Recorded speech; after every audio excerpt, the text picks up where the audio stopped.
immediately when I heard that this was called Adams Creek. And all of a sudden, I said, oh, Adams Creek, that reminds me of something. And sure enough, I had to remember that several years ago, I was in the first cemetery tales here in Hood River. And the cemetery tales are 10 or so people who like to act and impersonate people. And they stand at grave sites in the primary graveyard, and groups of people come around, and you have about 10 minutes to tell them about yourself. You're the person buried in the grave, and you tell your story. And they're fascinating stories, usually, and often well acted. And I was involved in acting at the time, so I thought, well, I'll do it. And came available William Lysander Adams. William Lysander Adams. And I'm going to read basically the way I would have done it at the graveside. As you know, the creek goes down here, parallel with 13th Street. And then I think it disappears, it goes underground someplace just about at Sherman, and disappears for a while and comes out further down in the town. My name is William Lysander Adams, and I was a doctor here for 32 years. My last 32. I've been dead now for exactly 100 years. This was in 2009. So you might say this is a sort of coming out party. Chances are you have seen my old house, the one I built when my family and I moved here in 1877. You know, when you come up State Street all the way to where it ends at 13th Street, well, straight across from the street, you can see a house set back a little bit farther than the other houses, a blue house. And that is next to a cottonwood sign. Cottonwood is actually the sort of apartments that are down there. You can see it. It used to stand in front of a big 3-story sanitarium that I had built. Our property extended from May Street down to the river, and from 13th Street to Frankton Road. Wow. 300 acres. Quite a nice piece of land. Forest and fields, truly splendid. We called it Paradise Farm. Just about 300 acres. It was a beautiful place. We added all sorts of gardens and orchards with a great variety of fruit trees. And we had a number of pools and ponds with fish in them. One even had a wonderful old sturgeon that I was particularly fond of. A fisherman acquaintance gave it to me. It seemed as though he knew my voice and would come to the edge of the water whenever I called him. People seemed quite amused by my conversations with him. Had him until I died. He outlived me. Townspeople got accustomed to coming out to have picnics here. This was like a big park, and they were welcome to pick fruit in the summer. I understand that the sanitarium later served as the hospital for the town, but then had to be raised because of sinkage in the foundations. It was a very bad soil down here and sort of a watershed.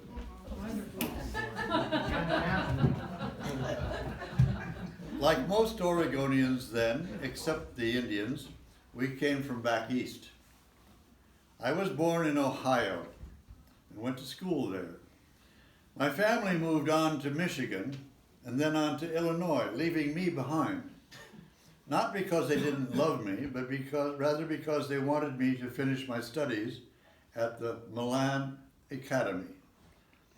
So I finished up and decided to go to college at a new school that was opening up in Canton, Illinois, not far from where my family was living. I walked all the way there, 350 miles, Wow. and showed up on the supposed day of matriculation. Unfortunately, I was the only student who came, and they decided not to open the college after all. So I picked up my things and walked on to Galesburg, 20 miles north, and enrolled in Knox College, which exists to this day. Soon met my future wife, Frances Goodell, a fellow student, and we got engaged. I was always interested in religious matters, and I had come in contact with the Disciples of Christ group and wanted to learn more about them. The next year, I decided to go down to Bethany College in Virginia, run by Alexander Campbell, the son of the Disciples founder, Thomas Campbell. Those of you who are ministers probably have heard these tales of the Disciples of Christ. Walked all the way there and was warmly received by Mr. Campbell. In fact, he took me into his own house and gave me every advantage to live and study with him and his family. After 2 years of excellent education, I returned to Galesburg, Illinois, and soon married Frances and started a family in a one-room log cabin I built north of town. I taught, and we farmed what we could, and had 2 little daughters, had some offers, even the presidency of a college. But I decided to try my luck out in the Oregon Territory.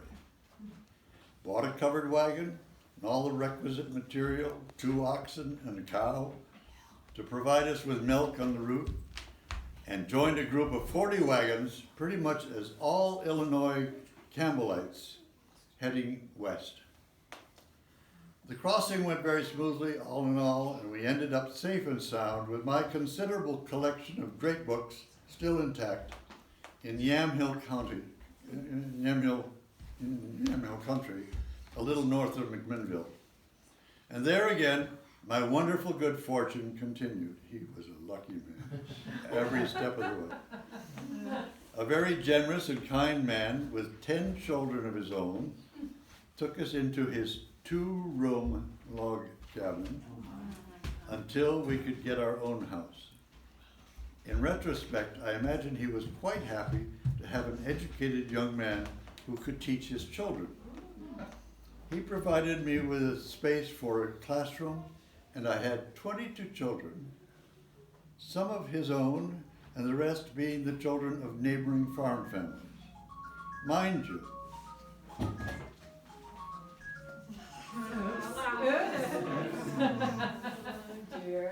you, of those 22, 1 became the governor of Oregon and Utah, which was one thing at the time.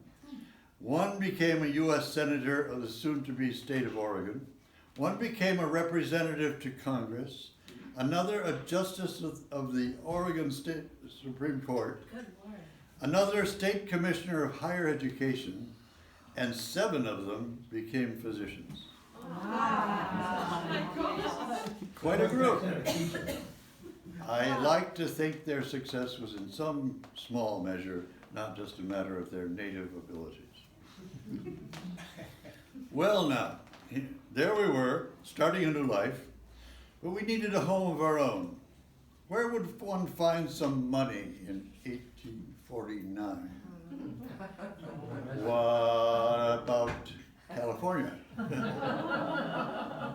So I rushed down, and after a number of months of hard scrabble living in the mining towns, I came back with enough gold to buy a farm. 2 years later, I went back down and came back with enough to build a house. Now we were pretty well established. I had my teaching and farming, something I had always done, and life was good. But I also had other interests: religion, morality, and immorality, and politics. And I was never one to hide my true convictions and opinions. Soon I became known in the area as someone who spoke out. I was a Whig then, And my favorite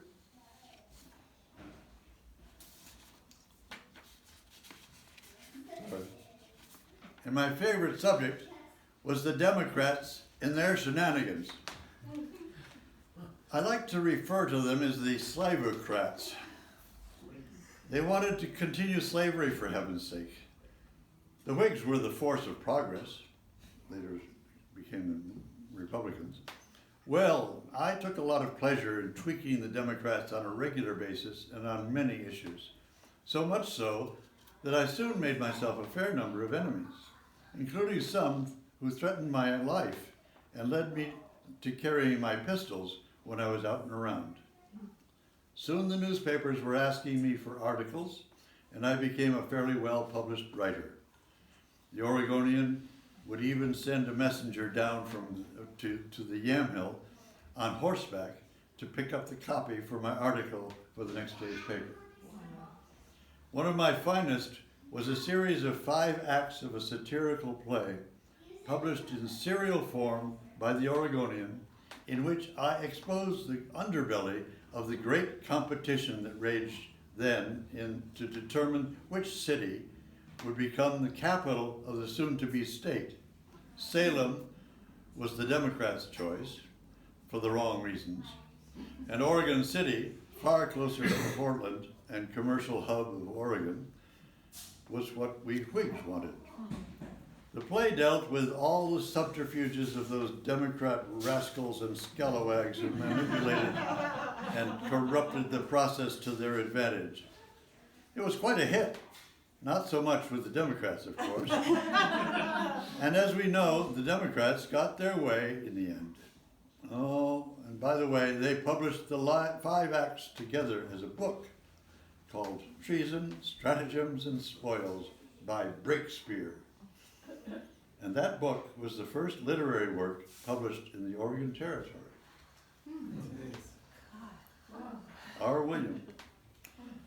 So by now I was getting more and more involved in journalistic pursuits. I decided to buy the equipment of the Spectator, Oregon City's newspaper. I renamed it Argus, for the watchful and vigilant mythical person of 100 eyes, and acted as its publisher, editor, and lead writer.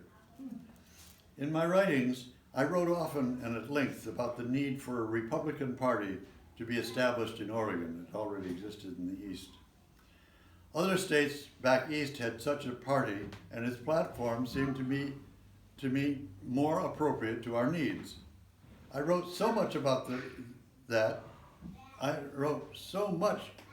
this that Abraham Lincoln himself knew my articles and my good work in favor of his party. As a result, when he was elected, he offered me the position of customs collector for the Oregon Territory. The Oregon Territory, mind you, that was Oregon and Utah and Washington and everything else, which included all of what you know as Washington and Oregon. We moved our family to Astoria, which was where the offices were, leaving the farm, but not my writing and my speaking activities. All in all, it was an excellent job, but unfortunately there came a very sour and very bitter period. I had been instructed to personally bring more than $80,000 of receipts down to the Pacific Coast office in San Francisco.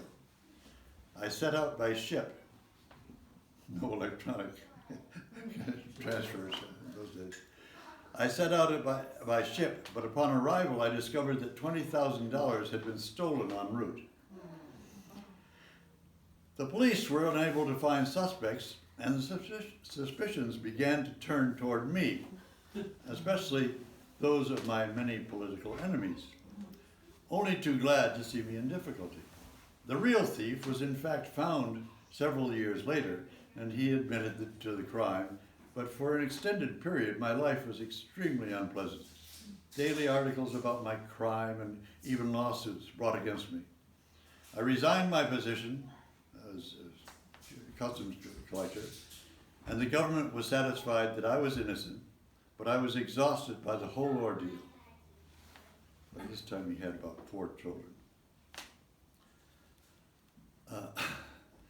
I needed a period of rest and recuperation. I decided to take a long sea voyage to South America.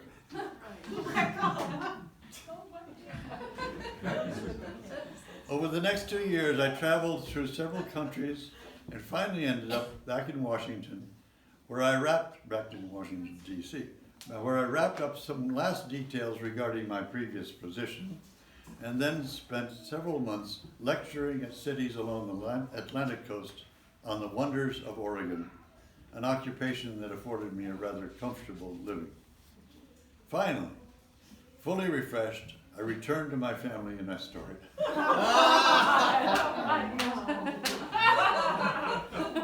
are the good old days.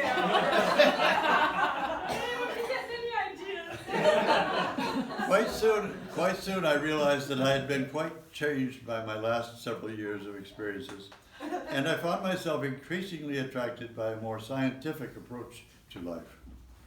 I realized that I wanted to become a doctor. The only medical schools were, of course, back east, and so off I went again, this time to the Pennsylvania School of Eclectic Medicine in Philadelphia. I was 52 years old at the time. Wow. Returning with my degree the following year What year? in Oregon, medical studies were somewhat simpler then. I settled the family in Portland and practiced there and in outlying communities for several years. It was clear to me that there was a need for sanitariums for many of the long-term illnesses that I came upon, and particularly, apparently, I couldn't find confirmation, but I think it was primarily the Chinese population who were workers, and they were susceptible to tuberculosis and sanitariums.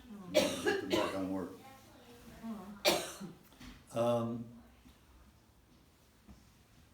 Need for sanatoriums. Okay, Hood River seemed like the perfect place for just such an establishment, and of course the rest is obvious. We moved here in 1877 with only our youngest children. Within the next year, Frances decided to go to Eugene to take care of two of our daughters who were studying at the university, of which, incidentally, the president was our son-in-law, having married our second daughter, Helen. She stayed on until they graduated, and then decided that she would not return to Hood River.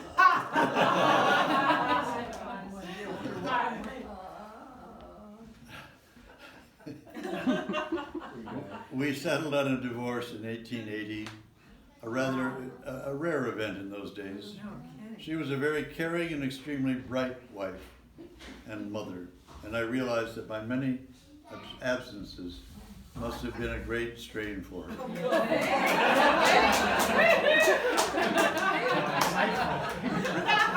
See, he's a real nice guy. How old was he when he realized it? He's at least 60.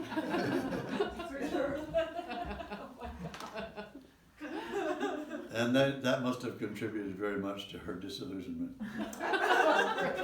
I remarried the following year. 22-year-old Emily.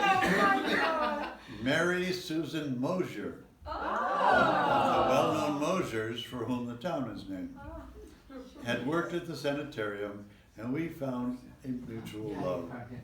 We had two children, lived on. Oh my God. We had two children and lived on in this wonderful place, raising the children and caring for the sick and farming our beloved Paradise Farm. I wrote a book, which I published in 1888, History of Medicine and Surgery from the Earliest Times. It was quite successful, actually. I suppose because I managed to liven it up with many tales and accounts of various forms of quackery produced by history's many charlatans and mountebanks. It's one of the oddest books I've ever read. I read it, it's just astounding. It's anecdotal. Wow. I had a good life overall, one in which good fortune seemed always to smile on me.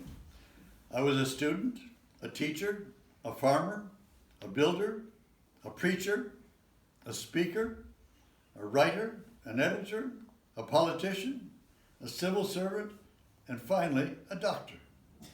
Yes, Forgot the Husband and father. quite a good, Glaringly missing. quite a good life. Wow, that's fascinating. Wow.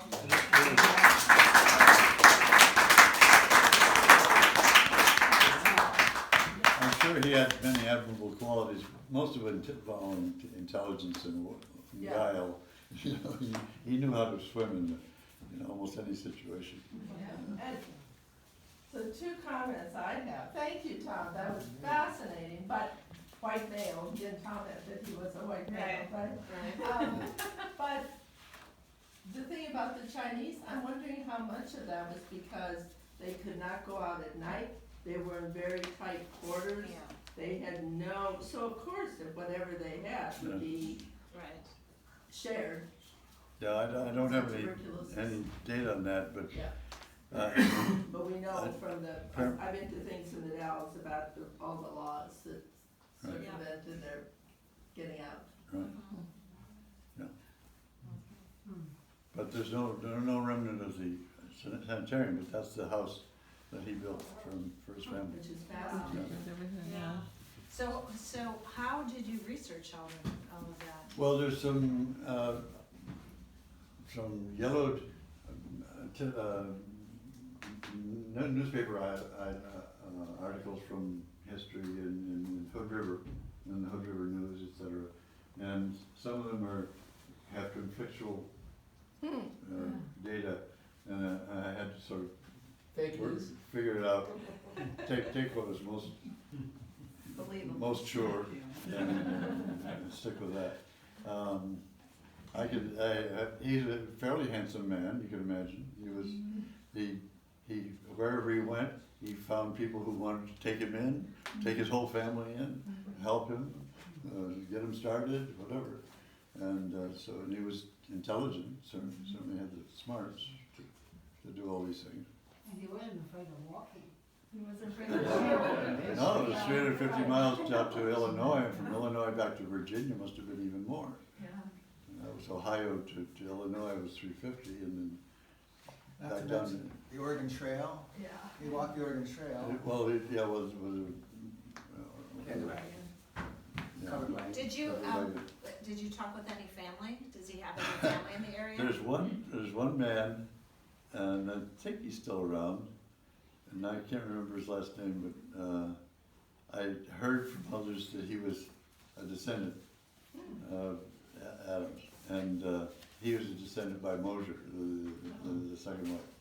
And I asked him one day what he if he knew anything about his grandfather. No, he was no, we had nothing to do with him. Wow. So apparently it was not happy. And where'd you find the book that he wrote? I guess I must have found it in the The library. library in that Hood River Collections area. The Yeah, library. about the medicine. Yeah, It's really weird. yeah. Has it's probably 200-300 pages, but it's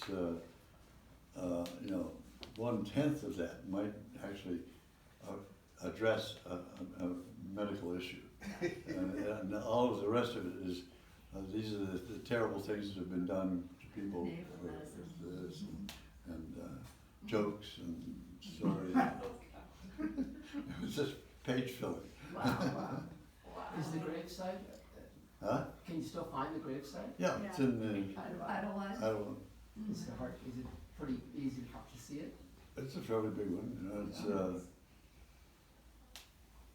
southeast corner of the main area. Okay. Southeast, not the corner, but out there in the middle, Yeah, about equidistant from the south border and the east border. So when you did the cemetery tales, what did you wear? I had Yeah, for him. I adapted some suits, a suit from Goodwill or surf shop, added extra buttons in the front and made that, and I think I had a ribbon tie kind of thing. But, there was not too much guidance there, it was just sort of Yeah. nondescript, oldie-timey. That's great. I found it interesting that I called it Paradise Farm on the county maps, when you look at the legal description of our property here. Oh, really? It's Paradise Acres. Oh my God. Really? I read that, yeah, I remember seeing that. Where's that? On the county map, or like if you look at the legal This description of is this property, Paradise White? we're in Paradise Acres. Acres, Yeah. not Paradise Acres. Wow. But that was a huge piece of property. Huge. Yeah. But it was half undeveloped, you know, it was half forested, and so Right.